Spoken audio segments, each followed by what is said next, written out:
Brilliance Audio presents Murder in Venice by Maria Luisa Minarelli, translated by Lucinda Byatt, performed by Fred Stella.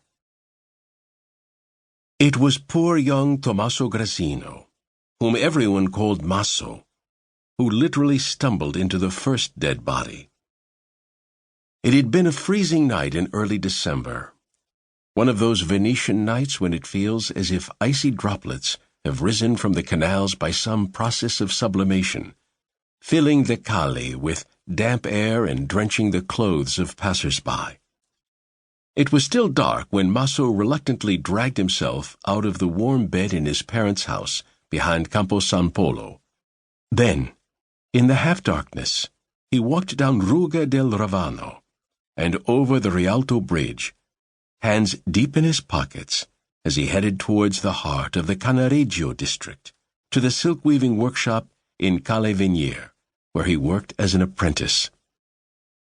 Hardly anyone was about, just the occasional baker on his way home from work, wrapped in a heavy cloak, and a couple of tipsy patricians who had spent the night gambling at the Cascine dei Nobili in Campo San Barnaba, now drawing into sight just a little further ahead.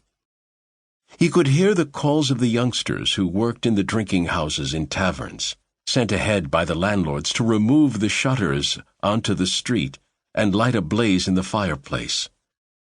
They were waiting for the first vegetable sellers and fishermen, who would soon start to arrive and would come in to warm themselves with a nip of wine before they started work offloading the boats around the Rialto market. Masso hurried along the street, whistling a jaunty tune as he went, when perhaps, because of the biting cold, or maybe because he'd left the house too soon, he felt a sudden and urgent need to urinate. He swung right and headed into the maze of alleyways behind San Silvestro, ducked under a portico lit by the guttering flames of a candle end below a shrine to the Virgin, and took a few steps into the pitch darkness of a small courtyard. He had relieved himself quietly and gone back towards the street when his foot came into contact with something he couldn't readily identify. Someone must have left it lying there. He bent down to pick it up, curious to see what it was, and in the flickering candlelight from the shrine found himself staring at the wide-open eyes and protruding tongue of a face twisted into a grimace of terror. It was unquestionably the terror of death. "Aiuto!" Masso croaked. Then, more loudly and with growing fear, "Help! A man's dead! Someone, help!" His legs had turned to jelly, and he went on holding the lolling head in his hands and didn't even hear the rush of footsteps in the calle. Two hands grasped his shoulders and pinned him against the wall. A gravelly voice shouted, "What have you done, you scoundrel?" Another answered in shrill tones, "He's killed him!" A knot of people gathered in no time at all.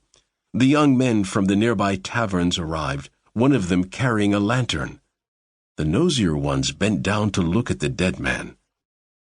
"The poor sod's been strangled," cried one. "The guards! Call the guards!" shouted a man's voice. He was tall and well-built, perhaps a porter from the market.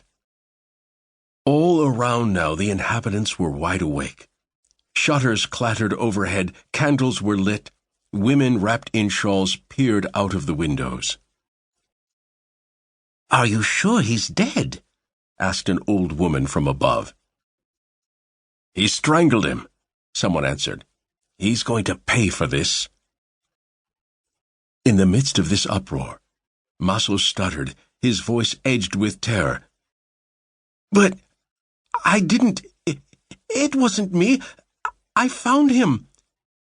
No one listened. He became increasingly frightened as he was manhandled by a group of youths who thought it was their job to hand him over to justice. Around the corpse, the crowd swelled as hastily dressed men and women crowded into the courtyard, and inquisitive passers-by in the calle were attracted by the shouting.